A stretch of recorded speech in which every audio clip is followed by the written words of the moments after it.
오늘 본문에 보니까 예수님께서 자기가 이 세상에서 이제 마지막 때가 되었다 하는 것을 아셨습니다. 요한복음에서 나오는 때라는 것은 자기의 죽음의 때, 예수님이 죽는 때를 가리킵니다. 죽을 때가 됐다는 것을 아시고 예수님이 행하신 것이 있었습니다. 바로 제자들과 함께 식사를 하며 성찬을 하신 것이었고, 또 하나는 바로 제자들의 발을 씻겨 주신 것, 바로 세족식이었죠. 예수님은 자신이 이제 죽을 때가 되었다는 것을 아셨다고 했는데, 동시에 무엇을 아신 거냐면 자신이 사랑하던 제자 가룟 유다가 자신을 배반하고 자신을 팔 것도 아셨다는 뜻입니다. 그런데 그럼에도 불구하고 그 제자를 끝까지 사랑하셨다는 것이죠. 오늘 1절 말씀해 보면, 유월절 전에 예수께서는 자기가 이 세상을 떠나서 아버지께로 가야 할 때가 된 것을 아시고 세상에 있는 자기의 사람들을 사랑하시되 끝까지 사랑하셨다. 이 끝까지라는 표현을 한번 주목해 보십시오. 중도에 끊지 않고, 너가 죄 지었으니까, 너가 망나니니까, 너가 냄새나니까 사랑을 끊는 것이 아니라 그럼에도 불구하고 끝까지 사랑하셨다는 거예요. 여기 보면 자기의 사람들이란 표현도 나옵니다. 요한복음에 자주 등장하는 표현이에요. 자기의 양, 내 양, 자기의 사람들. 예수님은 자기의 사람들을 알고 계셨습니다. 그런데 여기에는 내가 좋아하는 사람만이 아닙니다. 바로 자신을 3번이나 부인할 베드로도 있고, 또한 자신을 곧 팔 유다도 여기에 포함되어 있어요. 그러니까 예수님은 이 유다의 발마저도 씻어주시면서 마지막까지도 그를 사랑하신 그 사랑을 세족식을 통해서 표현하셨습니다. 2절에 보니까 저녁을 먹을 때 악마가 유다의 마음속에 예수를 팔아 넘길 생각을 불어넣었다라고 했습니다. 예수님이 그 사실을 알고 계셨죠. 그런데도 끝까지 사랑하셨다는 것입니다. 오늘 본문이 우리에게 주시는 메시지가 있어요. 우리도 과연 나를 미워하고 험담하고 뒤에서 욕하고 배신하는 그 사람들마저도 사랑한 한 자가 되었는가입니다. 그것은 옵션이 아니고요, 내가 정말 주님으로부터 발 씻음을 받은 사람이라면 마땅히 그렇게 해야 되는 것이고 되어지는 것입니다. 그러므로 내가 주님의 사람인가, 내가 예수님의 사람인가 아닌가는 바로 이 사랑을 통해서 점검해 볼 수가 있는 것이죠. 예수님은 종의 모습으로 겉옷을 벗으십니다. 그리고 수건을 두르시고 무릎을 꿇으시고 제자들의 더러운 발을 씻어주시고 수건으로 일일이 다 하나하나씩 닦아주십니다. 이 세족식의 의미는 단지 발을 씻어준다는 것은 아닙니다. 그 이상으로 바로 제자들의 죄를 씻어준다는 거예요. 이제 곧 십자가에서 예수님이 죽으시고 바로 십자가의 보혈을 통해서 제자들의 죄를 씻어주신다라는 것을 상징적으로 보여주시기 위해서 물로 발을 씻어주는 것을 보여주신 것이죠. 근데 베드로는 이 예수님이 자신의 발을 씻기라고 하는 이 모습을, 이 행동을 이해하지 못했습니다. 왜 예수님께서 저의 발을 씻으시라고 하십니까? 라고 묻는 거죠. 왜 천한 종이나 하는 그 짓을 왜 예수님께서, 주인 대신 주님께서 그렇게 하려고 하십니까? 이때 예수님께서 세족의 의미를 말씀해 주십니다. 내가 하는 일을 지금 너가 알지는 못하지만 나중에는 알게 될 것이다. 비록 너가 나를 3번이나 부인할 것이면 내가 끝까지 너를 사랑했다는 것을 너는 알게 될 거야. 내가 십자가에서 죽은 것이 바로 너를 위한 것임을 너는 알게 될 것이다 라고 하신 거죠. 그러니까 베드로가 끝까지 그럼에도 불구하고 안 된다고 하니까 8절에서 이렇게 얘기를 하십니다. 베드로가 다시 예수께 말하였다. 아닙니다. 내 발은 절대로 씻기지 못하십니다. 예수께서 그에게 말씀하셨다. 내가 너를 씻기지 아니하면 너는 나와 상관이 없다. 이 상관이 없다는 것은 아무 관계도 아니다. 너와 나가 함께 나눌 수 있는 것이 아무것도 없다. 어떤 상속적인 어떤 그런 어떤 의미가 담겨 있는 거예요.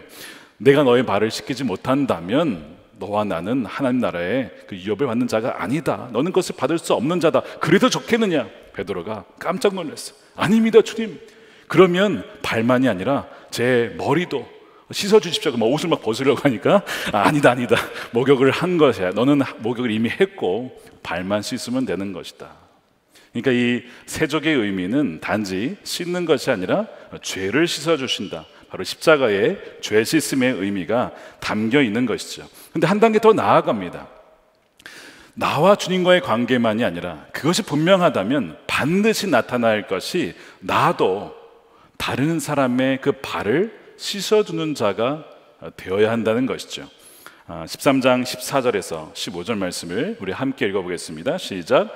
주이며 선생인 내가 너희의 발을 씻겨주었으니 너희도 서로 남의 발을 씻겨주어야 한다. 내가 너희에게 한 것과 같이 너희도 이렇게 하라고 내가 본을 보여준 것이다. 그러니까 예수님께서 하신 것은 내가 너희의 죄를 씻어줄 거야 그뿐만 아니라 내가 너희의 발을 씻어준 것이 죄를 씻어주는 것처럼 너희도 역시 다른 사람의 죄를 판단하거나 흉보거나 욕할 것이 아니라 너의 사랑으로 그 사람을 품어주라는 것이죠. 그 냄새나는 발, 허물과 약점도 품어주라는 것입니다. 왜 그럴까요? 이미 우리가 예수님의 그 십자가를 통해서 성찬을 통해서 한 몸이 되었기 때문에 그래요. 마치 부부가 예수 그리스도 안에 한 몸인 것 같이 여러분 성도는요 그리스도의 몸이라고 했습니다. 그러니까 여러분과 저와 또는 우리 지금 앉아 계신 여러분들 서로 보십시오. 남이 아니라는 거예요. 주 안에서 한 몸 된 가족이라는 것입니다. 한 몸이라는 거예요. 그렇기 때문에 그 사람의 죄가 나와는 상관이 없습니다 라고 할 것이 아니라 그 사람이 연약함과 허물도 실은 나의 허물입니다 라고 그렇게 씻어주고 품어주는 자가 되라는 것이죠. 사실 누군가에게 이 냄새나는 발을 보여주는 것 굉장히 당황스러운 일이 아닐 수가 없습니다. 왜냐하면 이 발은 어떻게 보면 몸에서 가장 냄새나는 부분일 수 있기 때문에 그렇죠. 발은 이 온몸을 지탱하는 곳입니다. 많은 하중을 받고 많은 땀이 납니다. 그리고 바로 땅을 밟기 때문에 여러분 당장 이제 신발을 벗고 양말을 벗고 땅에 딱 발을 내디디면 바로 발에 먼지와 더러운 것이 묻습니다. 그러니까 발은 온갖 세상의 더러움이 묻는 곳, 그것을 상징하죠. 바로 우리의 온갖 죄악의 냄새가 나는 것이 바로 이 발이라는 것입니다. 근데 이것이 멀리 있을 때는 냄새가 나지 않아요. 그런데 가까이 가면 냄새가 납니다. 공동체라는 것이 바로 그거예요. 멀리 있을 때는 냄새가 나지 않아요. 사람은 가까이 가면 그 사람의 허물과 약점과 단점이 보이기 시작합니다. 그럴 때 우리는 어떻게 하는가? 아유, 냄새가 나네. 멀리하고 관계를 끊고 가까이 하지 않으려 하는가? 아니면 나의 지체고 나의 형제고 나의 자매이기 때문에 나는 그의 허물도 품으려 하는가? 주님은 이것을 우리에게 지금 도전을 하시는 겁니다. 지금 우리가 이제 예배에 나오실 때 아마 대부분 다 목욕을 하고 오셨을 겁니다. 아마 향기로운 냄새도 날 거예요. 옆에 계신 분들 냄새 맡지 마시고 다 깨끗하게 오신 줄로 믿습니다. 근데 여러분 보세요. 하루만 지나도 이틀이 지나고 일주일이 지나면 다시 냄새가 납니다. 무엇을 의미하는 것이죠? 우린 다 죄인이라는 거예요. 우리는 씻지 않으면 냄새가 나는 죄인이라는 것입니다.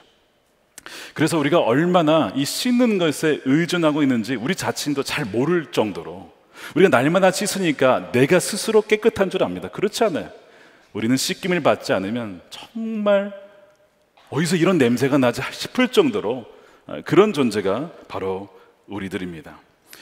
성도라고 했을 때 한자로 거룩할 성자와 무리도자, 즉 거룩한 무리들 이란 의미를 갖습니다. 영어로는 saint에 s를 붙여서 복수로 씁니다. saints, 바로 거룩한 성도들, 무리들이라는 것이죠.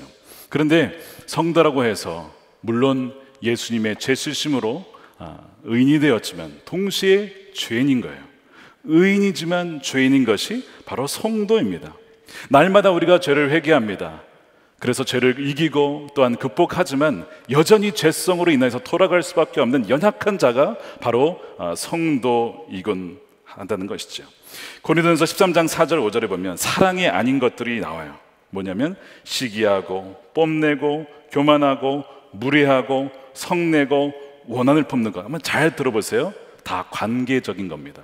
혼자 있으면 하지 않을 거예요. 다 관계 속에서 벌어진 죄입니다. 누구를 시기하는 거, 누구에게 자랑하는 것. 혼자 있으면 뭘 자랑하겠습니까? 남에게 자랑하는 것이죠. 무례한 거요, 다른 사람에게 무례한 것입니다. 성내는 것도 마찬가지고 화내는 것도 마찬가지입니다.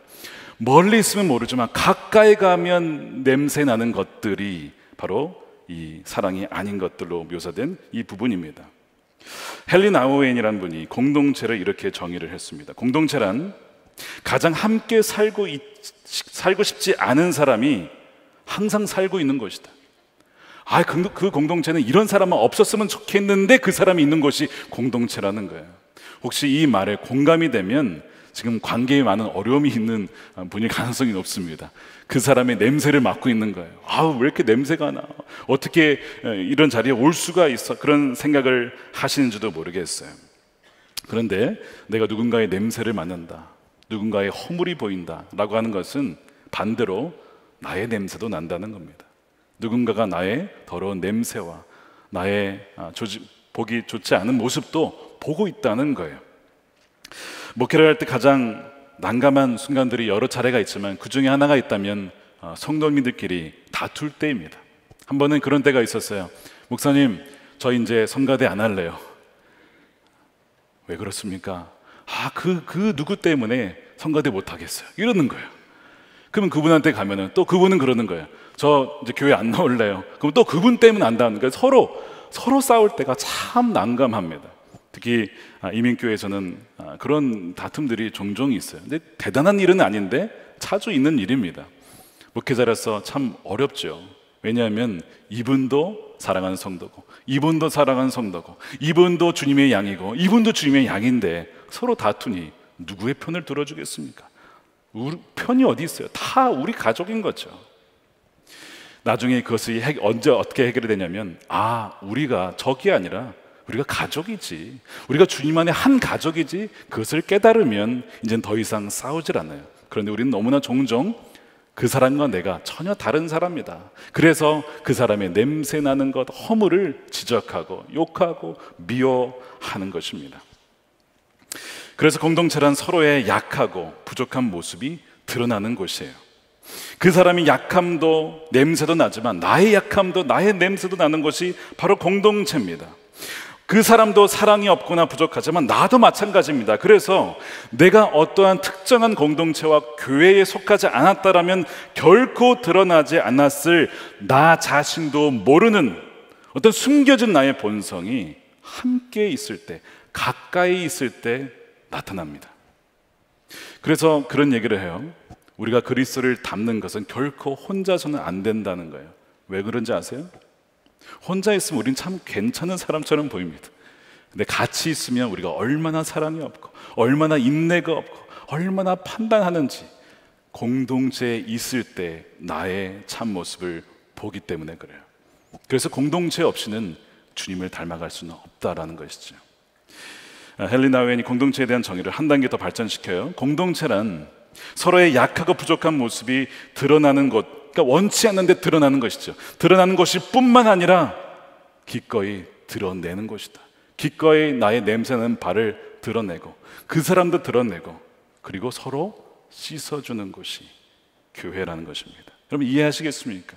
세상에서는 그냥 피하면 되죠. 도망가면 되죠. 손절하면 되죠. 그러나 교회는 그렇지 않다는 거야. 끝까지 사랑하는 예수님처럼 우리도 끝까지 사랑해야 된다는 것, 그것이 그리스도인의 모습이요, 그것이 참된 교회의 모습입니다. 그런데 우리는 왜 그것을 드러내지 못하고 또한 품지 못할까요? 나는 의인이고 나는 큰 자라고 하는 그런 교만이 있기 때문에 그래요. 예수님께서 이 성찬을 하실 때에 제자들이 영적인 상태를 알고 계셨습니다. 병행 본문입니다. 누가복음 22장에 보면 성찬이 끝난 다음에 제자들 사이에 논쟁이 벌어져. 자, 언제라고요? 성찬이 끝나고, 그 은혜로운 성찬이 끝나고 제자들 사이에 어떤 논쟁이 있었을까요? 누가 큰 자냐라는 논쟁이 벌어집니다. 여러분 참 안타깝죠? 성찬이 있은 다음에 벌어진 논쟁이 누가 큰 자리를 차지하냐, 누가 더 높은 자리에 있을 것이냐, 그것을 가지고 제자들이 싸웠다는 거예요.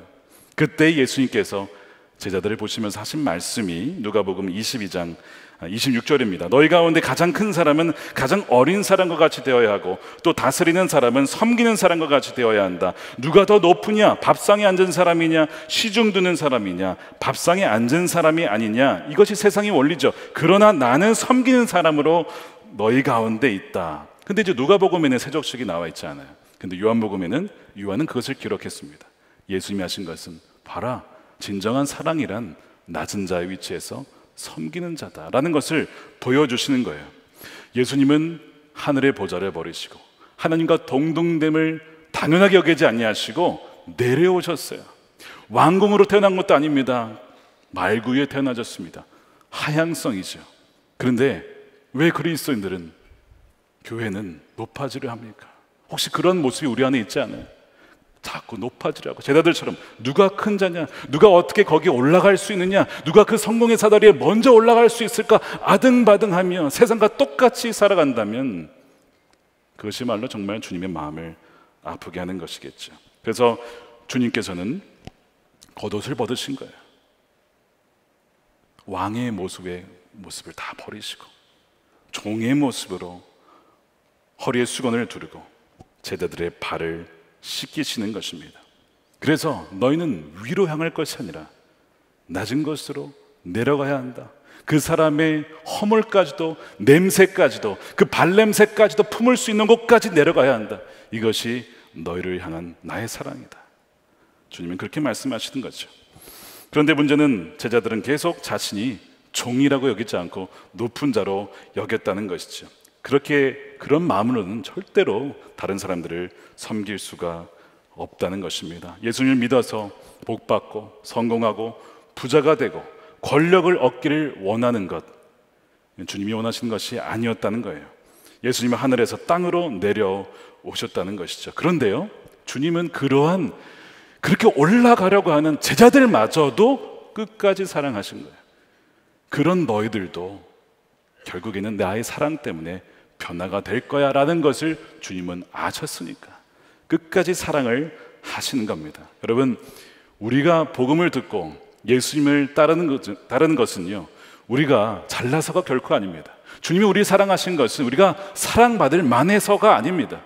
우리는 주님께 범죄했고 주님을 반역했지만, 그러나 끝까지 사랑하시는 그 사랑 때문에 주님이 우리를 사랑하시는 거예요. 아가서에 보면요, 그 사랑받는 그 여인이 자신이 이렇게 얘기를 해요. 예루살렘의 딸들아, 내가 비록 검지만 아름다우니, 검지만 아름답다. 이것이 그리스도인의 모습입니다. 우리가 죄인이지만 그러나 사랑받는 존재라는 것, 이 역설입니다. 흠이 많지만 주님은 그 모습마저도 함께 품으신 것이죠. 그것이 예수님이 끝까지 사랑하시는 사랑이었던 것입니다. 만일 주님께서 끝까지가 아니라 우리의 어떤 조건 때문에, 어떤 흠 있는 모습 때문에 포기했다라면요, 아마 저를 포함해서 이 자리에 앉아 있는 분 아무도 없을 거예요. 주님이 마지막까지 끝까지 우리를 품으셨기 때문에 우리는 그 사랑 때문에 예배 드리는 것이고 구원을 받을 수가 있는 것이죠. 2부 때요, 온라인 교회 김경은 성도님께서 간증을 하시고 세례를 받으셨어요. 이분은요, 어릴 적에 할머님이 평생 불교를 믿으셨고 부적을 그렇게 갖고 다녔답니다. 그리고 무신론자로서 예수님과 성도들을 대적했던 사람이라고 본인을 소개했어요. 여러분, 예수님을 대적한 사람이에요. 만약 예수님이 너 나 대적했지, 너 나 미워했지, 너 한번 두고 봐, 그렇게 하셨을까요? 그렇게 했더라면요, 변화받지 못했을 거예요. 복음 듣지 못했겠죠. 그런데 그럼에도 불구하고 주님께서는 이 김경은 성도님을 끝까지 사랑하셨기 때문에 오늘 나와서 제가 주님을 반역했고 미워했던 자였지만 주님의 그 사랑 때문에 주님을 알게 되었습니다. 할머님의 변화를 통해서, 그분의 변화를 통해서 또한 나에게도 주님의 사랑을 알게 했습니다라는 간증을 오늘 하신 거예요. 근데 이 고백을 들어보니까 다 이것이 우리의 고백인 것이죠. 주님을 알기 이전에 우리의 모습이 바로 그러했기 때문에 그렇습니다. 만약 주님이 사랑하실 때 끝까지 사랑하지 않았더라면 우리는 죽을 수밖에 없는 존재였던 것이죠. 그러나 주님은 끝까지 사랑하셨어요. 그리고 우리에게도 명하십니다. 내가 너희를 끝까지 사랑한 것처럼 너희도 서로 그렇게 서로의 발을 서로의 그 죄를 품으며 용서하며 사랑하라고 말씀하시는 겁니다. 사실 형제자매의 발과 그 냄새를 맡다 보면 이런 생각이 들죠. 왜 저럴까? 저 사람은 왜 저런 행동을 할까? 저 사람은 왜 저런 말을 할까? 너무나 무례해. 정말 교양도 없나 봐. 이런 생각이 들 수 있습니다. 이게 자연스러운 반응입니다. 그래서 가까이 하기 싫어질 때도 있고요. 또한 피하고 싶을 때가 있을 겁니다. 세상 냄새가 나고 코를 찌를 악취를 느낄 수도 있어요.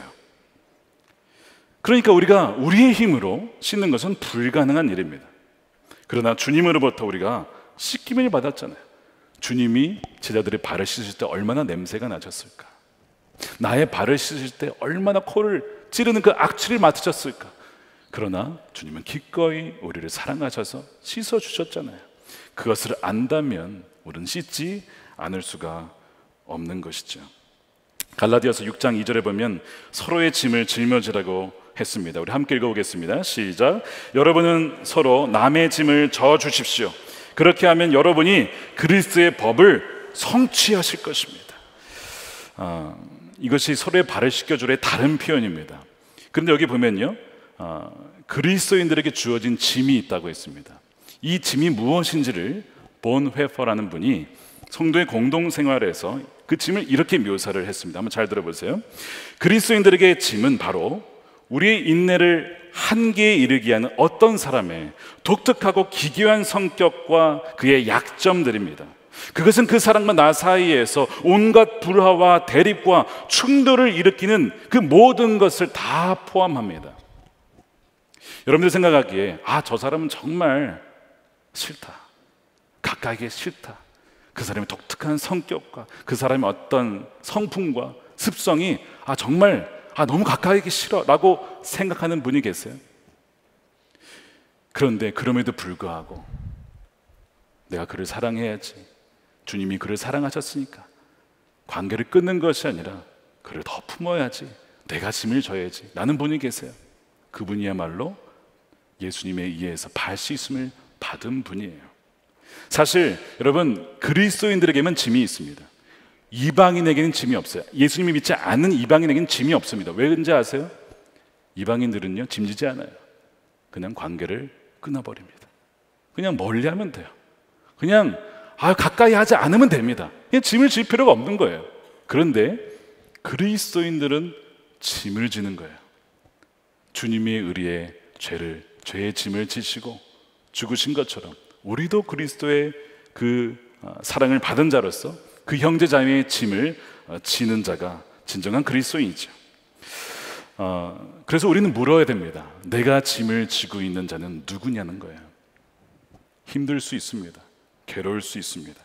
그런데 그 짐되는 것을 포기하지 않는 그 사람, 끝까지 그 예수님의 사랑 때문에 사랑하는 그 사람이 진정 주님의 씻김을 받은 자이고 주님은 그것을 잊지 않으신다는 거예요. 오늘 뭐라고 했냐면 이것을 알고 행하는 자는 뭐가 있다고요? 복이 있다라고 했습니다. 그 사람이 정말 진정한 복된 자예요. 작년입니다. 미국에는 이 총기 사건이 자주 벌어지는데 작년 3월 16일에도 애틀란타에서 참 안타까운 사건이 벌어졌어요. 에런 롱이라고 하는 21살의 백인 남자 청년이요, 3차례 다른 장소에 총격을 가해서 한국인 4명을 포함해서 총 8명이 희생을 당했습니다. 모두 거의 다 여인들이었어요. 근데 그 범인은 누구였냐면 한 그 미국 침례교회의 교인이었습니다. 그의 범행과 동기가 다분히 의도적이었기 때문에 이건 뭐 부인할 수 없는 명백한 그 살인이었습니다. 그렇다 보니까 이 교회에서 입장이 난처해진 거예요. 왜냐하면 그 교회 교인이 이런 끔찍한 사건을 벌인 겁니다. 그 사건이 벌어지고 나서 5일 뒤에 교인 전체가 다 모였습니다. 그러면서 전원 투표를 해요. 그럼 무슨 투표를 할 것 같으세요? 투표를 해서 뭘 했냐면 이 에런 롱의 교회 신도 자격을 박탈합니다. 교회 입장도 이해는 갑니다. 왜냐하면 그 사람이 그 교회에 성도래 가면 누가 그 교회에 가겠어요. 그러니까 소위 손절을 한 것이고 관계를 아예 끊어버린 거예요. 그러면서 이런 얘기를 합니다. 로버트 에런 롱이 예수 그리스도의 부활을 믿는 신자임을 더 이상 확인할 수 없기 때문에 멤버십에서 제외시키기 위한 교회의 징계 절차를 마쳤습니다. 그 교회는 롱의 범죄가 예수 그리스도의 진정한 추종자, 팔로워로서의 그의 교회 구성원의 성격을 어떤 식으로든 반영하지 못한다라고 보았습니다. 그는 실제죠. 그 맞는 이야기입니다. 그래서 회원 자격에서 제외를 시킨 거예요. 그래서 교회는요, 이 사건의 책임이 전적으로 그 총격범 에런 롱에게 있고 교회는 없다는 것을 분명히 했습니다. 그러니까 교회는 살인자와 교회를 구분한 거예요. 말씀드린 대로 교회의 입장은 이해가 갑니다. 피해가 올 것이 분명하기 때문에 그래요. 죄는 죄이고 처벌은 처벌을 받아야 합니다. 그런데 CNN에서 그의 할머니가 인터뷰를 하는 거예요. 이런 얘기를 합니다. 내 손주가 범죄자인 것은 맞습니다. 그러나 에런은 여전히 나의 손자이고 아직도 저는 그를 사랑합니다. 아유, 할머니가 자기 손자로 감싸네, 이렇게 얘기할 수 있겠죠. 근데 여러분, 만약에 그 에런이 여러분의 자녀라면, 여러분의 아들이라면 여러분 어떻게 하시겠습니까? 그 에런이 우리 선한목자교회 성도라면 여러분은 어떻게 하시겠습니까? 분명 죄는 죄입니다. 그로 인한 희생자들과 유가족들 얼마나 슬플까? 그를 어떻게 이걸 감당할 수 있겠습니까? 그런데 저는 이 기사를 보면서 그 교회의 대처가 좀 아쉬웠습니다. 아쉬웠어요. 교회가 관계를 끊기보다 이랬다면 어땠을까라는 생각이 들었습니다. 이런 거죠. 우리는 에런이 지은 죄에 대해서 우리 역시도 큰 책임을 지고 있습니다. 우리 교회 공동체가 에런을 믿음과 사랑으로 돌보지 못했고 양육하지 못한 책임이 우리에게도 있습니다. 그의 허물은 우리의 허물이기도 합니다. 유가족들을 우리가 기도하며 섬기겠습니다. 또한 에론의 영혼의 변화와 구원을 위해 기도하겠습니다 라고 했다라면 어땠을까라는 마음이 들어요. 그 에론이 21살이라고 했죠. 청년이 된 거예요. 그런데 그가 총격범이 되고 살인자가 된 것이 처음부터 그랬을까요? 그가 그렇게 냄새나는 그렇게 악취를 뿜기는 살인자가 된 것이 처음부터 그랬을까요? 에런이 태어났을 때 그 아기의 발은 분명 뽀송뽀송하고 입에 넣어도 눈에 넣어도 아프지 않고 너무나 아름답고 부들부들한 아기의 발이었을 겁니다. 그런데 어느덧 세상에 의해서 물들고 타락하여 누군가를 죽이는 범죄자가 된 거예요. 죄는 처벌을 받아야 합니다. 그것은 분명합니다. 그러나 그의 죄를 그의 죄만의 못으로 남길 것이 아니라 그가 교회에 나오지 못했을 때 왜 그가 나오지 않았지? 찾아가지 못했고 그를 위해서 더 기도하지 못했고 그를 위해 더 신방하지 못한 우리의 책임도 있는 거 아닙니까? 그렇게 품을 수 있는 교회가 진정한 주님이 원하시는 교회인 것이죠. 그것이 끝까지 사랑하는 주님의 사랑인 거예요. 저는 목회 계획 3주간을 보내면서 쉼도 얻고 회복을 얻었지만 동시에 주님이 원하시는 교회는 무엇일까를 생각했습니다. 새로운 것이 아니에요. 끝까지 사랑하신 예수님과 같은 교회, 예수님처럼 그런 사랑이 넘치는 교회를 세우라는 그런 마음을 받았습니다. 여러분의 자녀가 만일 에런 롱이었고 이런 사건이 지금 벌어졌다라면 우리 교회가 그는 우리랑 상관없는 성도입니다. 출석한 지 안 한 지 오래됐어요. 벌써 그렇게 관계를 끊기를 원하세요? 아니면 이것이 우리의 허물입니다 하길 원하십니까? 저는 후자가 주님이 원하시는 교회라고 생각해요. 물론 죄를 짓지 않고 정말 주님이 기뻐하시는 신실한 백성들을 기르고 세우는 것이 우리의 사명이죠. 그러나 동시에 그렇지 못했을 때는 어떡할 거예요? 우리의 명성과 우리의 어떤 것에 방해가 되니까 너는 우리와 상관이 없어라고 자를 겁니까? 아니면 우리가 그들을 더 사랑하지 못했습니다라고 할 겁니까? 주님 원하시는 건 분명하죠. 끝까지 품기를 원하고 나의 죄이기도 합니다 라고 하기를 원하신다는 것입니다. 지난주 월요일에 내린 폭우로 인하여서 참 많은 사상자가 났는데 참 감동스러운 일도 있었더군요. 실링턴 지역의 반지하에 한 학생이 갇혔어요. 창문이 있었는데 이 물이 들어가니까 창문이 열리지도 않고 이게 깨지지도 않는 겁니다. 거의 이제는 그 죽어가는 바로 그 시점에 이웃 주민들이 그를 발견하고 막 유리창을 깨는데 이게 깨지질 않아요. 계속 얘기를 합니다. 포기하지 마, 포기하지 마, 숨을 쉬어, 숨을 쉬어. 그러면서 온 사람들이 달려들어서 그 한 명을 구원하고자, 이제 끝났어, 못 구해라가 아니라 끝까지 포기하지 않고 결국에는 그 유리창을 깨고 그 학생을 건져냈어요. 그리고 부둥켜 안는 겁니다. 가족이 아닌데 마치 가족처럼 그 아이를 안는 모습을 보았습니다. 저는 그것을 보면서 이것이 정말 교회의 모습이어야 한다. 끝까지 그 한 영혼을 포기하지 않고 사랑하며 살리려고 하는 그 모습이 바로 주님이 우리에게 원하시는 삶이구나 하는 것을 깨달았습니다. 사랑하는 여러분, 오늘 말씀에 뭐라고 하시죠? 너희가 이것을 알고 행하면 복이 있다라고 했습니다. 주님께서 우리의 죄를 알고도 끝까지 사랑하시고 우리의 죄를 씻어주신 것처럼 우리도 역시 서로의 죄를 품고 용서하고 사랑해 주라는 것, 이것이 오늘 우리에게 주시는 주님의 사랑의 메시지인 것입니다. 이것을 품고 이것을 사랑을 해내며 살아내며 그렇게 아름다운 주님의 끝까지 사랑하는 공동체를 세워나가는 저와 여러분이 되시기를 주님의 이름으로 축원합니다. 우리 함께 기도하겠습니다. 이 시간 함께 우리 기도할 때에 하나는 우리가 감사 기도했으면 좋겠어요. 주님, 이렇게 더럽고 냄새나는 우리의 삶, 누군가를 보고 용서하지 못하고 정죄하고 판단하고 내 마음에 들지 않으면 관계를 쉽게 이렇게 끊어버리고 싶은 그런 마음이 드는 우리이지만, 그럼에도 불구하고 우리를 포기하지 않고 사랑하신 주님의 사랑에 감사를 드립니다. 그 기도했으면 좋겠고, 두 번째, 주님이 나를 포기하지 않은 것처럼, 우리를 포기하지 않은 것처럼 나도 하나님 정말 내가 미워하는 사람이 있습니다. 정말 가까이 하기 싫어하는 사람이 있습니다. 공동체 안에 저 사람만 없었으면 하는 사람이 있는데 저에게 주신 주님의 그 사랑의 짐인 줄 알고 기꺼이 지겠습니다. 하나님, 그를 하여 정말 그리스도의 법을 성취하겠습니다. 우리 두 가지 놓고 함께 우리 기도하겠습니다.